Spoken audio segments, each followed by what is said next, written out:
Да, всем добрый день. Я вот представлюсь, меня зовут Артем. Я являюсь руководителем компании Аргентина Руса в России. Вот, и я хочу вам представить, это наш клиент Эдуард.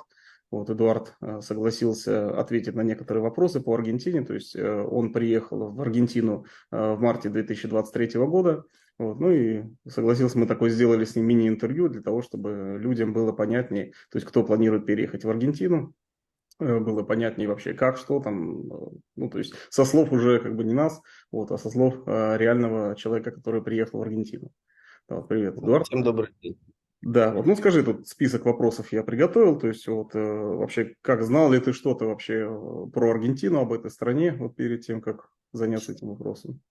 Ну, знания были самые поверхностные, условно, что это далеко и Мгм. что там условно Месси играет за сборную Аргентины. Больше таких вот подробных сведений, ну, не было. Мгм. Вот, но в последний вот, ну, скажем так, последний год до переезда я жил в Армении, и там тоже мы с ребятами обсуждали, и как бы я узнал, что вот есть такая возможность уехать в Аргентину и получить документы достаточно быстро по меркам других стран Европы и Северной Америки. Мгм. Вот, и я как бы задумался и вот обратился к компанию, к Артему. Мгм. Ну а почему именно выбор пал на Аргентину? Вот, может быть, какие-то еще варианты рассматривал для себя? Ну, Аргентина, потому что, во-первых, я, ну, прежде чем обратиться, тоже изучил как бы сам вопрос. Паспорт у них достаточно сильный. Плюс я еще с детства, ну, там лет с 15, наверное, начал изучать испанский язык. Соответственно, сразу понял, что это будет моим преимуществом. Вот, потому что я прочитал, что все вот эти вот госучреждения в Аргентине, они очень сильно завязаны на твоем личном впечатлении, вот когда ты приходишь. И, соответственно, я подумал, что мое знание языка может являться таким большим плюсом. Мгм. Вот. Какие другие страны рассматривал? Да, не особо не рассматривал. Я прочитал, что ну, гражданство Евросоюза получать это очень долго, это в районе 10 лет. Ну, Америка сейчас, и Британия тоже ну, тем более в сейчас, да. районе 10 тоже 10 лет. И как бы я посчитал, что Аргентина это реально хороший паспорт за относительно недолгое время и Мгм. небольшие по ну, меркам тех стран деньги. Мгм.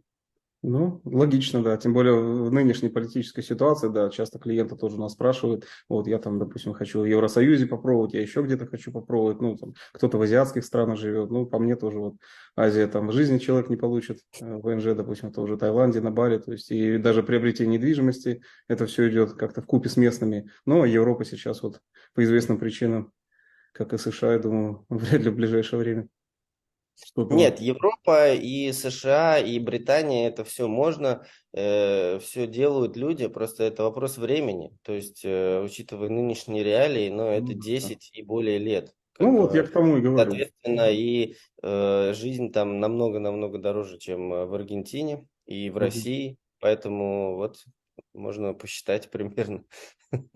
Согласен, да. Ну хорошо, но вообще вот первое впечатление об Аргентине, вот ты прилетел, допустим, как тебе вообще вот Буэнос-Айрес, вообще как люди? Ну, первое впечатление у меня было, я прилетел из Армении, Мгм. а там, ну, относительно было так прохладно, ну, вот 10-15 градусов. А я прилетел, здесь было плюс 38, я, конечно, первые несколько дней, ну, привыкал. Вот, а так, ну, это как и в целом по Латинской Америке, тут очень общительные люди, вот, например, ты стоишь где-то в очереди, вот я, например, здесь деньги получаю через перевод Western Union, вот стоишь в очереди, пока ждешь, с тобой спокойно могут заговорить, и вот вы пока вместе стоите там 40-50 минут, ждете свою очередь, все, вы уже познакомились, и вас уже чуть ли не зовут попить там вечером куда-то пиво или на коктейль. Ну, то есть доброжелательные аргентинцы такие, да? Да, они очень доброжелательные, очень. Вот каждый таксист, когда садишься в такси, ну, он по нескольким словам сразу понимает, что ты, ну, не местный. Мгм. И когда начинает расспрашивать, откуда ты, ну, как бы, и все, и сразу рассказывает, куда лучше пойти, там какие-то есть вопросы, то есть все Мгм. очень дружелюбные, да. Мгм. Мгм. Понял. Ну, а вообще, вот насколько безопасно в Буэнос-Айресе? Просто многих наших вот клиентов волнует, что они там начитаются, что чуть ли не там убивают на улицах кого-то там, какие-то массовые расстрелы. Ну, Вот. конечно, на улицах никого не убивают, но надо понимать, что Латинская Америка — это в целом нет безопасных стран как бы в Латинской Америке. Как бы Мгм. вот это вот все фильмы про наркомафию, это все не взято с потолка, это действительно здесь есть. В Буэнос-Айресе есть такой большой район, ну это даже не район, это несколько районов, называется Каба. Ну да, да. А, Это такой центральный Буэнос-Айрес. Это туристическое место, вот где, собственно, я живу. Это районы Реколета, Палермо, Бельграно, Альмагро. Там все хорошо, все безопасно, Мгм. все нормально. Ну, конечно, то есть, да, не надо ходить в 2 часа ночи по пустынным улицам, как бы, конечно, тогда могут и подойти, и напасть, и отобрать. Это никто не застрахован. Но в течение дня абсолютно все можно ходить с телефоном, там, ну, как бы относительно все безопасно. Когда вот приходишь в кафешку, вот у меня привычка еще по России, я кладу телефон на стол. Мгм. Мне есть на улице, сидишь на веранде, сразу официант подходит, говорит, лучше на стол не класть. Мгм. Телефон — это такое как бы есть. Ну, то есть Вот. элементарно соблюдать про какое-то правило осторожности, то есть, ну, Да, больше да, да. как бы. Если ты сам не лезешь на рожон, то здесь как бы все нормально. Ну да, а то часто мне тоже люди звонят, вот там сказали небезопасно, там, вот, ну, ты подтверждаешь, да, что в принципе, ну, и можно и в Москве, по сути, отхватить там где-то в 2 часа ночи, и в Нью-Йорке. Ну, как бы все Мгм. здесь знают, те, кто живут в Буэнос-Айресе, какие есть небезопасные районы. Вот Мгм. здесь это, например, называется Виша 31, Ну да, или да. там другие районы, которые не в Кабо входят. Там реально опасно, там можно, те могут и с пистолетом подойти, с ножом, и, ну, вопрос, вот, например, я про себя говорю, а что мне там делать, вот зачем мне туда ехать, как бы, я Логично. прекрасно существую в этих районах, вот центральных, где я живу, как бы там все Мгм. есть. Вот, а специально ехать себе искать приключения, ну, Ну, это да. Кто ищет, тот найдет. да, да, да. Мгм, понял. Ну, а вообще вот после там событий 24 февраля сталкивался с какой-то там русофобией, допустим, как вот аргентинцы относятся к русским, там, может быть, с украинцами сталкивался. С украинцами здесь не сталкивался, но к русским абсолютно нормально относятся, без каких-то предубеждений, там, без какого-то негатива. Мгм. Все нормально. История с беременными женщинами, то есть мне каждый таксист спрашивает про нее.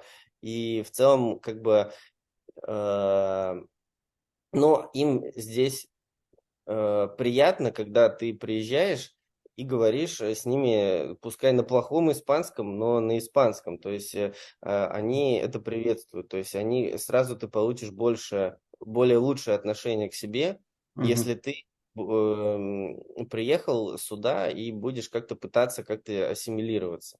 Ну да, да. Если ты, да, если ты, в принципе, вот я просто здесь знаю людей, которые как бы нет, говорят, я испанский учить не буду. Мгм. Ну, к тебе такое отношение будет. Ты приехал в испаноязычную страну, ну, будь добр, хотя бы там несколько фраз Мгм. надо.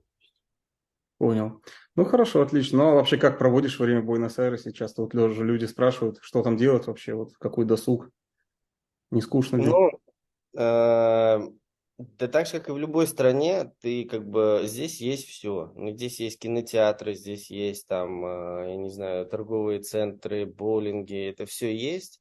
Вот. Мне здесь достаточно, ну, много друзей, ну как много, там, человек 10, условно говоря. Мгм. Вот мы с ними там собираемся на барбекю, либо вот у меня один из друзей, шеф-повар, он вот готовит периодически, приглашает нас к себе на ужины. Мы там ходим, здесь очень прикольно гулять в целом по городу, вот по Кабе, по центральным районам, здесь очень красивые парки, Мгм. вот, как бы заняться есть чем всегда, поэтому Мгм. Ну, а друзья аргентинцы уже там или местные, или там... Не, русские, и я тут познакомился еще с некоторыми местными ребятами. Вот. По стоимости жизни вообще в Буэнос-Айресе часто тоже люди спрашивают, вот как ну, вот на семью, ну, вот на тебя одного, допустим, сколько вот ты тратишь? Ну, вот на семью я не знаю сколько, Ну, но понятно, да, я забыл. я вот, так как я мало готовлю, Мгм, я вот, ну, условно, я квартиру снимаю в районе Риколета. У меня получается $800. Это довольно ну, хорошая квартира. Я просто еще попал, немножко поднялись цены мгм, тоже. Вот, сейчас цены подупали. У меня сейчас подходит как раз конец моей вот этой первой аренды. Я буду переезжать немножко в другой район, в Палермо, ближе к мгм, друзьям. мгм, И буду подешевле немножко снимать. мгм. Вот. Плюс, так как я готовлю, ну, не готовлю много, то я в основном питаюсь где-то. И, ну, у меня в целом со всеми этими где-то, ну, в 1000-1100 долларов вот в месяц без учета аренды получается. Ну, то есть где-то в районе там полутора, там, $2000 ты тратишь, да? Ну, если полностью под ключ, то где-то, да, $2000 Мгм, на человека, да, это я как бы совершенно там не экономлю особо, я, мгм, ну, как бы я не там один раз был на шопинге, условно говоря, там купил какие-то зимние вещи, мгм, Э, вот, если особо не шиковать и не ходить прям в супер дорогие рестораны, то вот в целом с квартирой вместе $2000 абсолютно будет мгм. получать. Ну, это на Ну, вот я продукты жил там в куда-то. Ереване до этого, в Ереване у меня выходило больше, чем $2000, это 100%. Мгм, Если вместе с арендой жилья. мгм. Ну, тут да, тут смотря как жить, потому что некоторые из наших представителей, у кого-то там $1000 с арендой выходит, там, видишь, у кого-то там кто-то за $3000 снимает квартиру, тут да, зависит, такой вопрос сложный, вот у кого какие аппетиты. Хорошо. Вот. Ну а вообще, как вот в Буэнос-Айресе с арендой квартиры, вот расскажи свой опыт. Легко ли тебе там нашли, то есть сразу ли нашли? Вот, ну я обратился вот в компанию к Артему, мне помогли сразу найти, то есть я приехал, и уже у меня было все снято, все готово. Угу. А, Вот. Я, поскольку, если бы вот изначально, я бы, наверное, эту квартиру не снял, только потому что она как бы далеко мне до всех, до друзей, Угу. условно говоря. А так, вот я живу в очень хорошем районе, здесь все Угу. есть, и как бы, ну, реально хороший район. Вот. Угу. Но если, наверное, моя рекомендация будет, но квартиры есть, периодически освобождаются здесь. Вот все мои друзья, здесь никто не живет в одной квартире слишком долго, вот по 3 месяца там переезжают. Угу. Вот. И как бы, не знаю, в моем понимании, я сам так не сделал, конечно, но в моем понимании надо сначала приехать, там условно недельку-две пожить в отеле, понять хотя бы примерно устройство города, где ты хочешь жить, Угу. и уже искать там квартиру. Угу. Вот. Если сейчас перемотать бы, я бы, наверное, так сделал, но я почему-то так не сделал. Вот, Ну, как сейчас, бы. видишь, есть просто определенные сложности с отказами в продлении 90 дней, то есть там как-то нужно ускоряться, да, и там же ДНИ приходит на тот же адрес, и прикария на тот же адрес, который указали, да, Да, да, да, да, да, да. организационные моменты, которые постоянно меняются. Ну, при каре вот я мне никуда не приходил, я ее сам ходил, получал. Ну да, сам получал, просто по рантье это сам получает, по учебе сейчас они приносят, и тоже там есть нюансы, да, если курьер, допустим, там подождал, человек не успел спуститься, он уезжает, и там можно и 2 месяца вынимать, это прикари могут вообще ее потерять, то есть там тоже, ну Ну так, да, да. да. Мгм. Ну а расскажи, Эдуард, вот 3 плюса жизни в Аргентине, какие для тебя, вот 3 плюса и вот 3 минуса, например, что там прям понравилось, а что вот как бы не понравилось. А, Идеально не бывает. ну, с плюсов, если начать, это, ну, реально красивый город, приятно ходить, гулять, Мгм. вот. Потом недорого, абсолютно, ну, если сравнивать с другими странами. Мгм. Абсолютно недорого. Э, И третий плюс, ну, приветливые люди, наверное. Мгм. Вот. Все подскажут, помогут. Они сами прекрасно про себя понимают, что у них в интернете не все есть. Поэтому, Мгм. если ты лучше знаешь, что где это что-то сделать, лучше спросить у кого-то из местных. И они всегда подскажут. Особенно, если ты по-испански говоришь, там вообще чуть ли не за ручку с тобой сходят. Ну да, и поговорить не любят. Мгм. Да, да, да, да, да. Ну, Вот, а минусы, ну, наверное, это не только про Буэнос-Айрес, как бы, ну, он далеко, там никуда особо не слетаешь. Вот, ну, я имею в виду к себе там, да, вот Ну, это до да, да. России, до Армении, ну, далеко лететь, это надо улететь надолго, и это дорого, вот. Потом минус, ну, для меня это не минус, но я знаю очень много людей, для которых это минус. Это испанский язык. Мгм. Здесь по-английски очень мало говорят, и без испанского тут будет тяжело. На Мгм. самом деле тяжело. Это такой плюс-минус, не знаю, куда его отнести. Просто я знаю людей, которые отсюда уехали, тоже они подавались на рантье сами, но Мгм. они отсюда уехали, потому что они говорят, я не могу выучить испанский язык, мне здесь тупо тяжело, я устал общаться там с двумя-тремя русскими друзьями, познакомиться ни с кем не могу, и мне вообще плохо здесь. И я ничего не понимаю. То есть вот все здесь на испанском, они, ну, и они ничего не понимают, просто тупо тяжело. Мгм. Вот поэтому как бы вот. Ну да, кто-то, допустим, у нас также люди там приезжают, испанский учат, в принципе, достаточно легко. Я его там в свое время тоже учил. Для меня он гораздо проще английского давался. То есть, ну да, у кого как, тут понятно, что все мил не будешь, как Ну говорится. да, да, да. Хорошо, вот. Ну а какое вообще, допустим, самое яркое впечатление об Аргентине? Самое яркое впечатление об Аргентине. э, Ну вот мы недавно с друзьями ездили в поездку на север Аргентины. Мгм. Там с точки зрения природы все очень-очень красиво.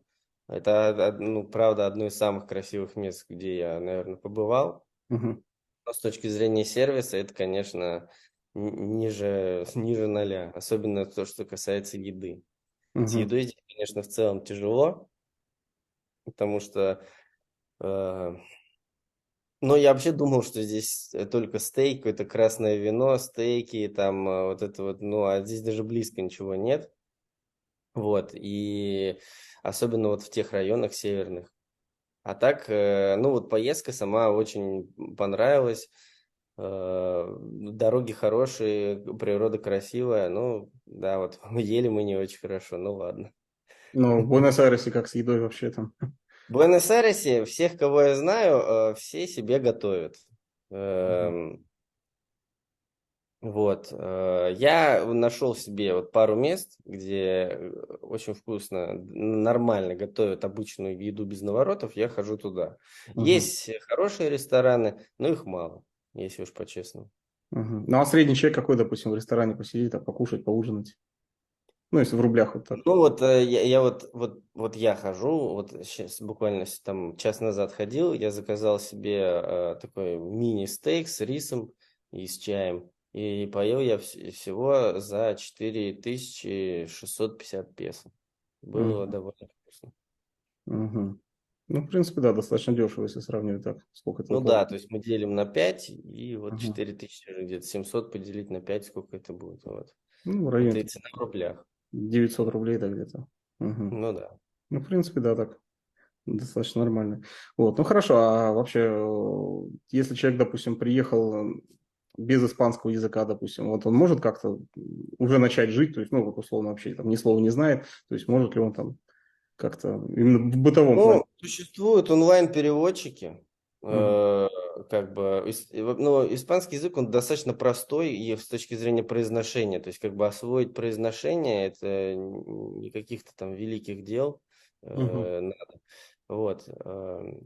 Ну, можно, да. Но я рекомендую всем начать либо до переезда за месяц, там, за два, за три, начать учить испанский, либо вот приезжать и сразу его начинать учить.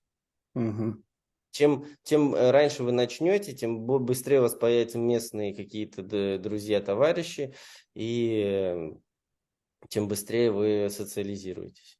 Ну да, я тоже всем это говорю, что лучше все-таки социализироваться, потому что даже если там человеку условно нужно прожить в течение года там 183 дня, ну или там даже если по 3 месяца будет как-то, или там на полгода, ну все равно, что там полгода общаться только с русскими или там, не знаю, сидеть там со своей семьей, ну как-то это... Ну, конечно, ты приехал за полмира и даже не познакомишься с национальной культурой, с местными там какими-то обычаями. И, по сути, вот у меня, я знаю таких вот, про которых вы говорите, которые тоже только общаются здесь с местными и с русскими, да Мгм. им вот Да они что в Москве, что в Аргентине, что у них вообще ничего не меняется. Они особо из дома не выходят, выучили там два-три слова, чтобы в магазине оплачивать еду и все. Мгм.